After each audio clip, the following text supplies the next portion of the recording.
Talk about the theories of why we age and starting to talk about the subject of what we can do about it. And it's coming right up. Why do we age and how can we slow it down? That's been a question people have puzzled over for centuries.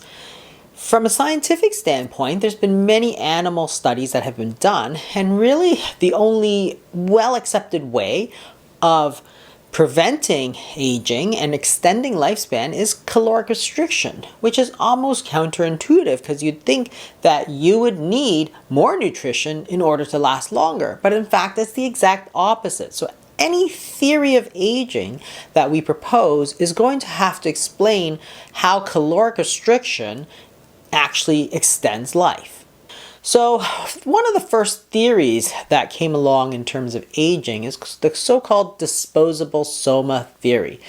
Soma is a word that refers to body, and in this theory what they proposed was that there's a limited finite amount of energy that you can use for growth or maintenance, and once you've spent it all, then you're done. Sort of like if you have a certain amount of money, once you spent it, it's done, you're broke, and that's it. And in certain animals, this certainly looks true. The Pacific salmon, for example, direct all of their energy towards reproduction. And once they've used up all their energy, they spawn and then they die. In mice, for example, this also looks like it's mostly true in that mice really are subject to heavy predation. They get eaten by other animals a lot, so they spend a lot of their energy up front, growing quickly, maturing quickly, and breeding like crazy at a much higher rate than humans or other animals. And in doing so, they spend all their energy and they don't live very long. Most of these theories have a little bit of a problem in that they can't really explain why calorie restriction doesn't really hold true, because if you're to take more resources in, then you should expect to live longer. So the disposable soma theory, while it does have some application, doesn't seem to really hold true.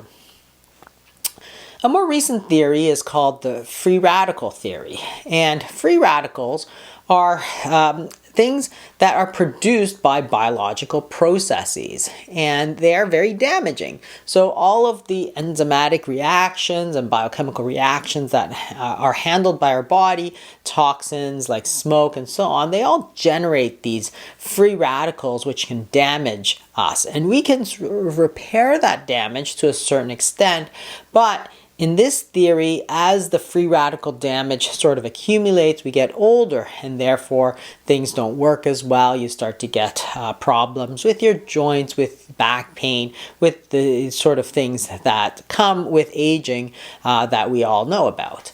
The problem with this theory is that it would predict that taking antioxidants would extend life, or at least provide some measurable benefit. And there are some very powerful antioxidants, such as vitamin C and vitamin E. And we did many very expensive large studies to see if taking vitamin E would in fact extend lifespan, prevent heart disease, would it prevent things like cancer. And unfortunately, it just didn't turn out to be the case. And all of these vitamins had gone through the vogue, B vitamins, C vitamins, E vitamins, all of them have been tested.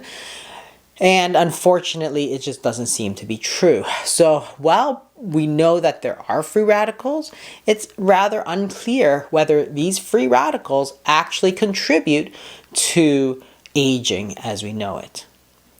Another theory that has become very popular is the theory of hormesis. And hormesis is the idea that small amounts of poisonous or dangerous materials actually makes us stronger. In other words, what doesn't kill you makes you stronger. That's the idea. And we see this effect in a lot of places. For example, exercise is a form of stress. when you lift something very heavy, you're causing little micro traumatic tears in your muscle. And as you rebuild that muscle, it actually rebuilds stronger. Same thing with bone. As you put the pressure on the bone, your body responds by making it stronger. So astronauts who go up into space where there's no stress on their bones because of the lack of gravity, they in fact develop osteoporosis. Calorie restriction would therefore also be a stress, and as our body gets used to it, it would actually become more and more strong and able to resist that stress. Drinking alcohol is another example, where if you take a little bit of alcohol, we know that there are many studies on moderate drinking of, say, red wine, and it seems that those people who do that are actually healthier than if they didn't drink any alcohol at all. So hormesis is a real biological process, but how much of it actually applies to aging? And the problem is with all of these is the basic tenet of toxicology, which is the dose makes the poison. In small doses, things are good, but in large doses, they're bad, whether it's calorie restriction or exercise or alcohol. When you do those things to extremes, you actually do worse than if you didn't do them at all. And in aging, it's really hard to see how hormesis really plays a role.